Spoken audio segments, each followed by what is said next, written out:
Welcome to Solvetic, your channel to always learn technology easily. Below in the description, you will find useful links we used in this video.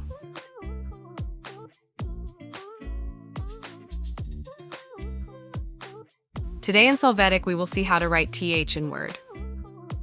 Open the Word document and there you will see the numbers to edit. Then enter TH at the end of each number. When you do this, select only the word TH. In the menu, Home, from the font group, click on the option Superscript. You will see the change. Repeat this process for the other words.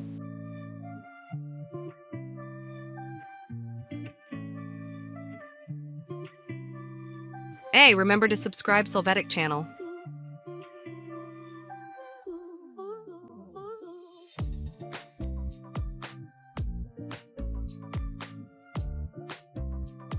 We hope it has been helpful for you.